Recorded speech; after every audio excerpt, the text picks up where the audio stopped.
So now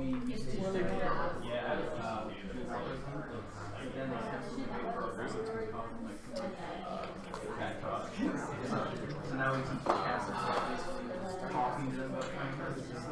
So we have we're all yeah, he used to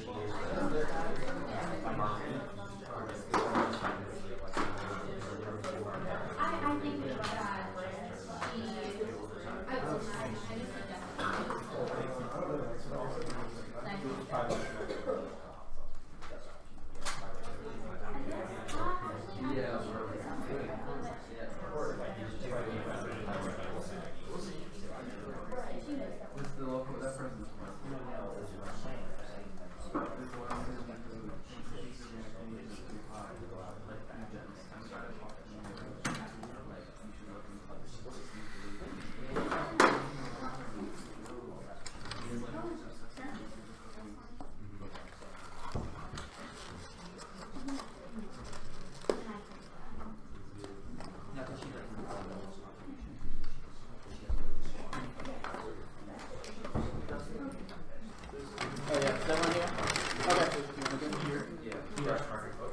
Congratulations for making it to the Octos. The decision is a 3-2 for the negative from Kansas.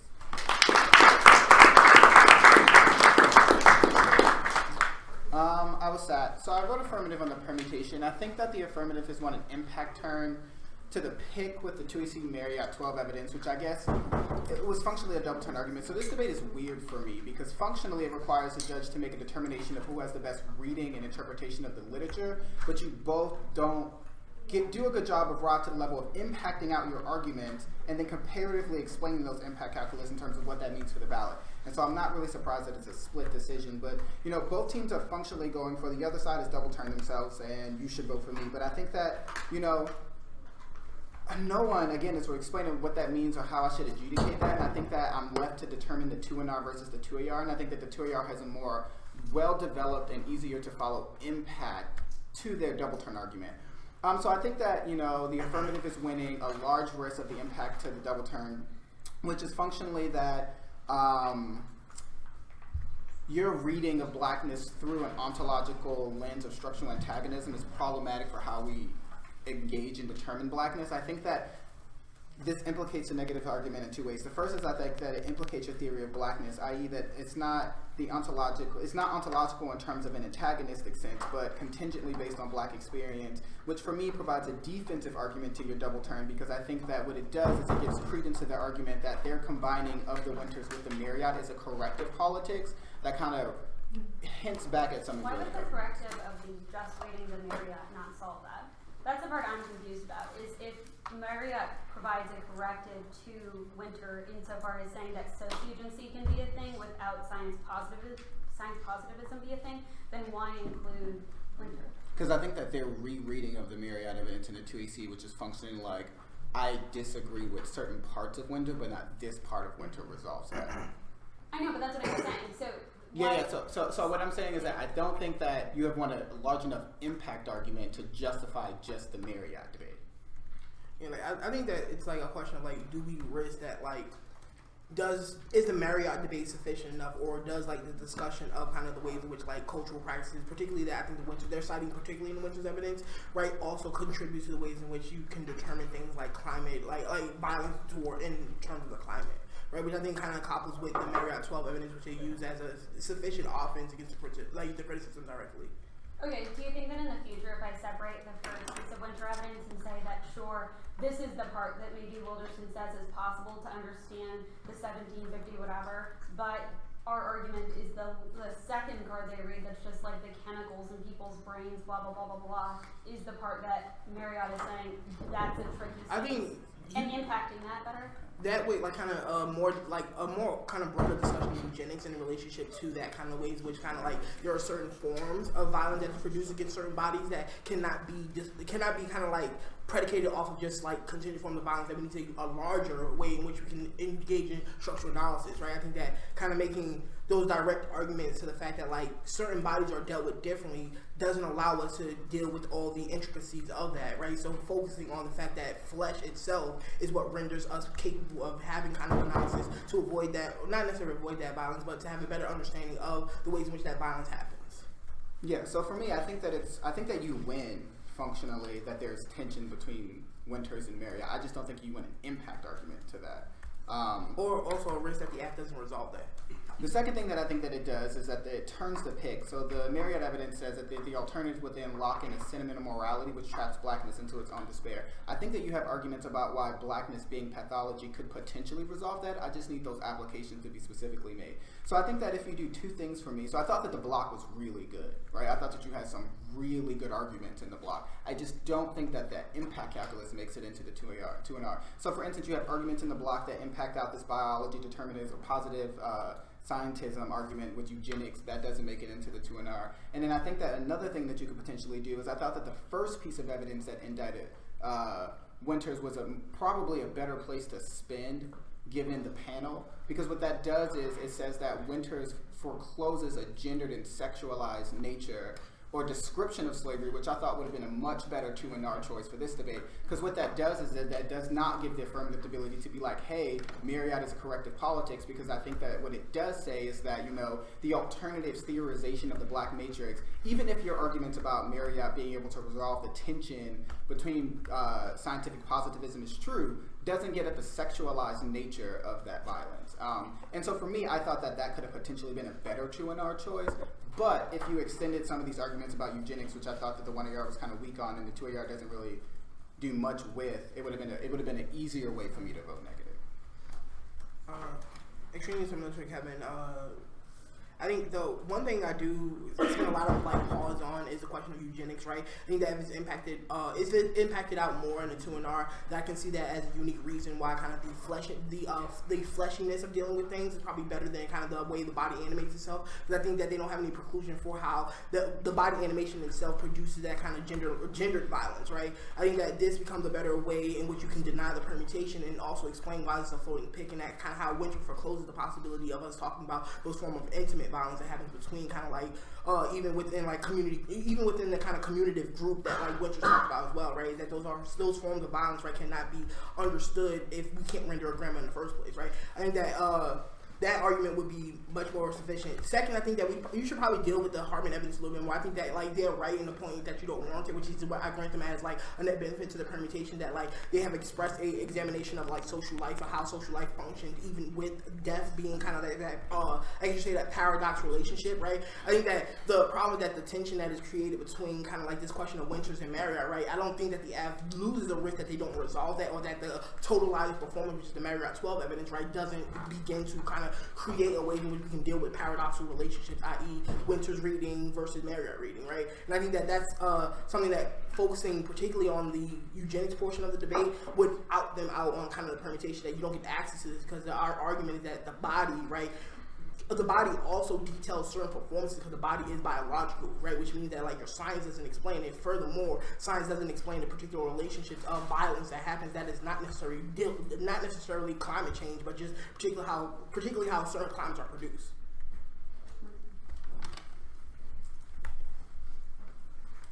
I don't mind. I can start speaking on behalf of the other side of the panel. I strongly agree that there's a risk of impact turn or double turns both way, and given that there's a lack of way to resolve it, I ultimately ended up voting negative on presumption, and the reason why is because I just think that ultimately, to give you the simple basis of it, I think that you should let black people die. I think that they are right in the reading of the evidence. Roll with me.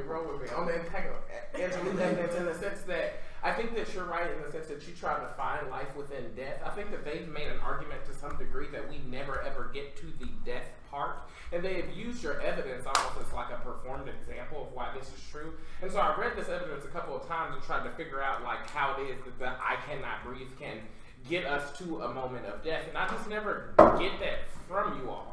And so it is almost like you've locked yourself into this element of humanism. Now, do I think this is the best argument by the negative? No, but I think it functions as the tiebreaker in a world in which I just don't have a rubric from anybody of how to resolve those things. Nor was I willing to do the kind of work to figure out who had the larger impact or the best risk of impact, because that would require me to do it on both sides, and I just didn't think that was fair. Do you mind Given if I email you? Is that that's okay? fine. We have a panel. You didn't give me.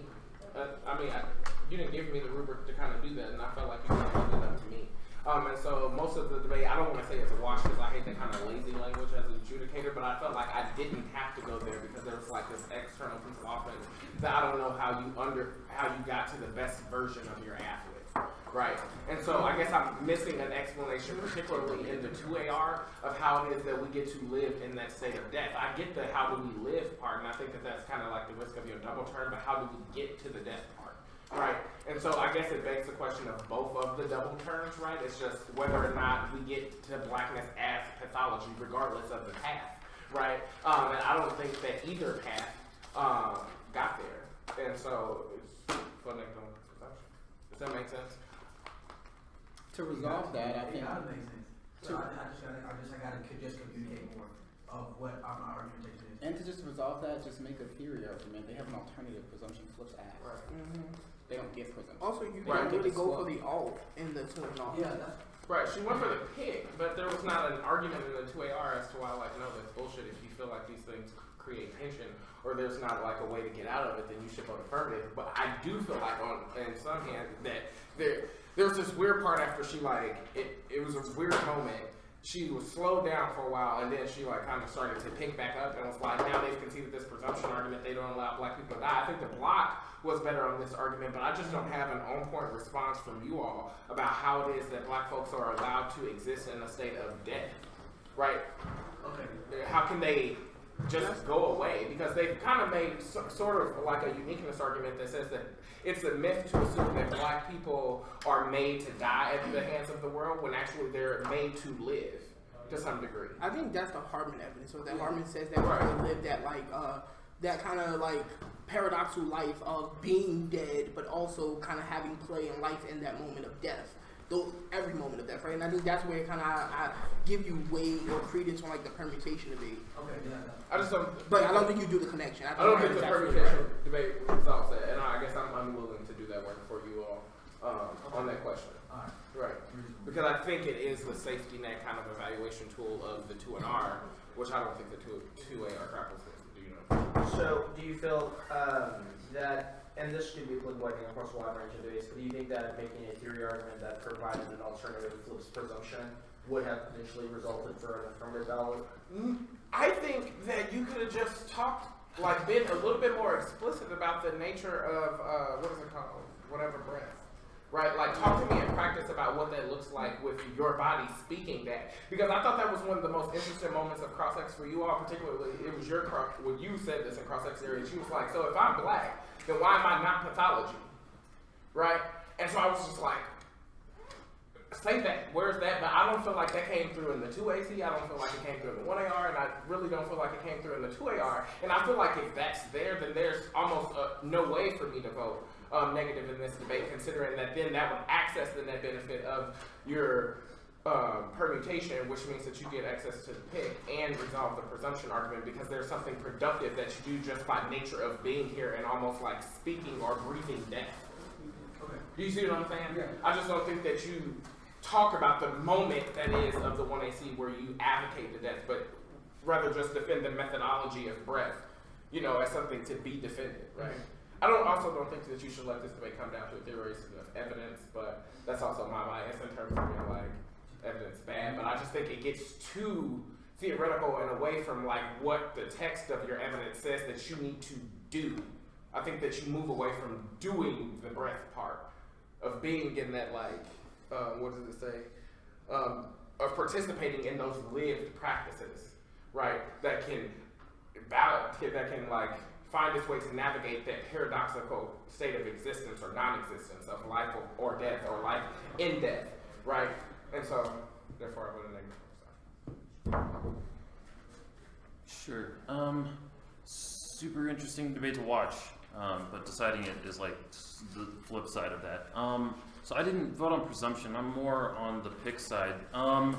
The couple things that would make this easier for me is earlier in the debate, just setting up some parameters for what the negative should be allowed to do. Like maybe the development of this as a pick is maybe a little bit new and maybe you didn't see that coming, but it feels like they're getting away with doing something that they shouldn't be able to do by the fact that there's argumentative tension in your stuff doesn't, I don't think, mean that not reading that card should be a reason that I vote negative. Like I think that just kind of some standard arguments about right, the need to engage in philosophy and try different things and kind of work with them together, and the fact that there's not like perfect congruity between them doesn't mean that you should lose. But regardless from that, and then there's just some earlier defense on like there was an argument in the 2AR that's like this is responding to an earlier type of or an earlier winter book, and you're right. Like if you look at their card, there's an underlined part that's like directly after the line that's damning. It's like in response to her earlier work, and it's like, yeah, exactly, and I need a little bit of that earlier on. That would make me feel much more comfortable. Regardless, here's the thing that's bigger for me though, is that it seems like regardless of who's doing the better reading of either Winter or Marriott, I want more important reasons as to why those phenomenological encounters are important, why that creates the lines of flight that might be important. So I end up thinking like you all have a type of politics that allows for those to happen, and that the negative is winning some spin, and it's definitely spin. Their link cards aren't great on this, about why that might be problematic or scientific positivism or regardless, whatever it is, that there might be something bad there. I don't end up thinking, I don't know what are the important potentialities of those lines of flight at the end of this round. I think they're kind of there in the 2AR. I think they kind of drop out in the middle of the debate, and I'm wondering what they are. I think that your winter evidence, kind of hints at it, and that there's other cards that you have that are really good on that question, but purely in terms of just spin on this, like what would it get used as, they're doing some work here about how that becomes a suturing of civil society and a reclamation of humanism, and I don't know what the flip side is. I think that there's important things there, and the reason why, starting with kind of this framing about what they're allowed to pick out and what gain access to, is because I'm not so sure if I vote negative and like the Wildersonian kind of way of doing this, that they really get access to the powerful parts of combat breathing of your stuff. Like, that's the best part of the app. And so it is super frustrating for me where I think they're getting away with what they shouldn't be able to. But in a world where I'm just like, maybe if you don't read this and it resolves that tension and the pick solves this stuff, it kind of gives me a way out. And this is not a debate that I'm like super comfortable with, not because I'm not comfortable with it, because I didn't have enough time. I like reread these Marriott cards so many times, and then they called me and they're like, you gotta make a decision. And it came down to that where I'm like, I feel like there's a risk of an impact here. And I'm gonna be thinking this round, I'm gonna read some more stuff, and I'd like to talk to you all about it more. But this round is deep and heady in a way that give me some ways out, give me some clearer debate technique ways of understanding, and I'm on your side, because you're debating so well. So my question on this technique out, for us, I think that Marriott 12 was that technique out, right? Because it says very clearly, right, that blackness is not an ontology, it is, and Wilderson reduces it to a logic. Yeah. How did that factor in the decision? Because the argument that she makes, right, is that Winter reinscribes humanism. Yes. But the reinscription of a generic humanism is only bad because of the presuming that blackness is an ontology that is against all forms of humanism. So kind of how did that factor into the decision, and what in the future could we do to make that an easier way out for you? Because in my mind, right, maybe I'm wrong, and when I'm flowing, right, I don't have that at all mentioned in the 2R. Yeah, agreed. And this is one where I didn't know what to do with it. Okay. I didn't know what to do with that argument. Like, similar to some of the other judges where it's like, it feels like there's things stacked up on both sides, and I thought that their pick gave me a way out. That it was something that was, that, like Q's first question right before she left, where it's like, why doesn't just not reading the Winter resolve this? I was like, maybe that's kind of what I voted on, which is not a great scholarly decision or a great mode of politics. Totally agree with that. So do you think framing that at the top is more of an a priori question would have been better for you? For me, totally. Okay. Totally.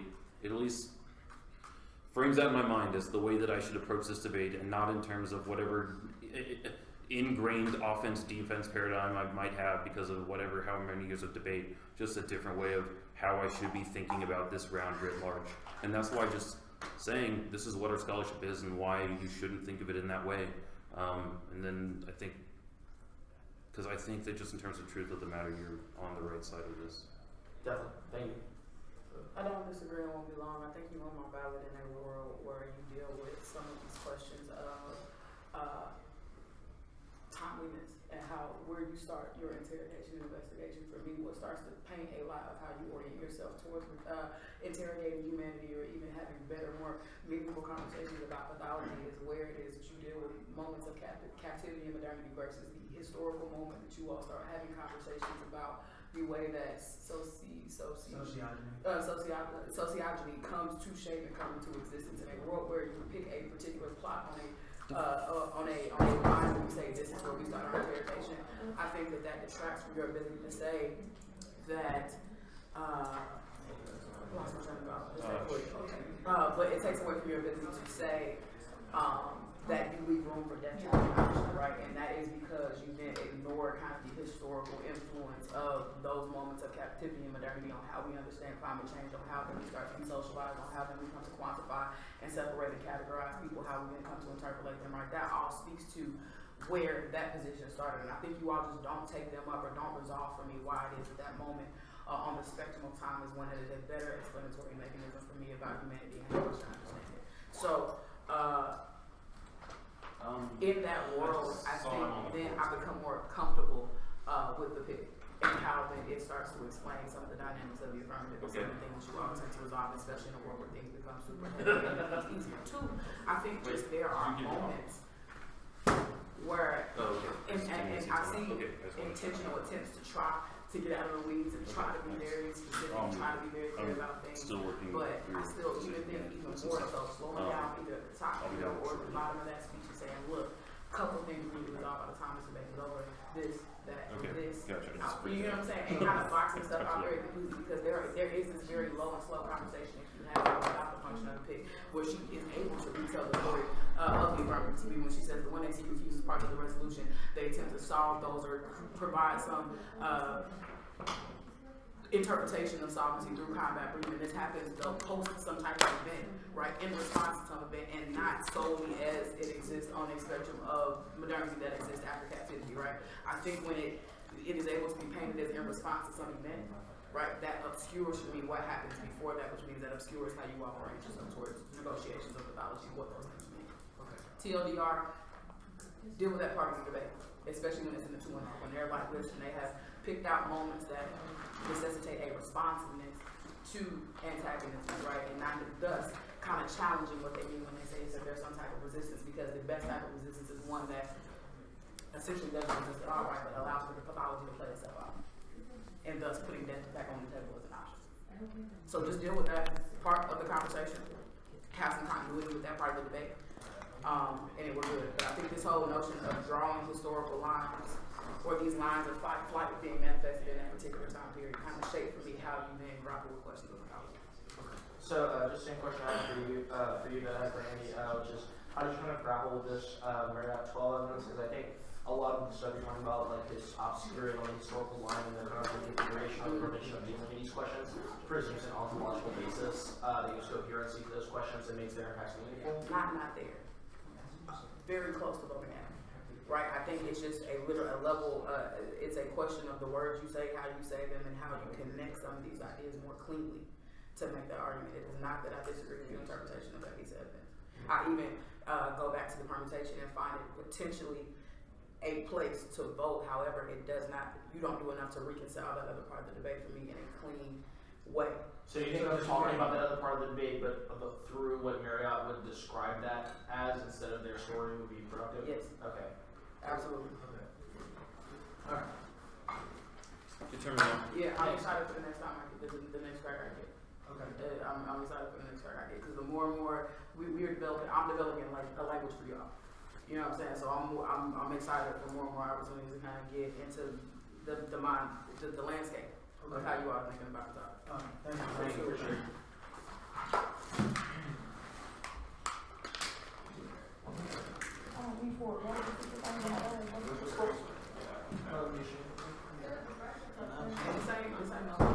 Like I hate Northwestern because like being where y'all at, having gone through the first of the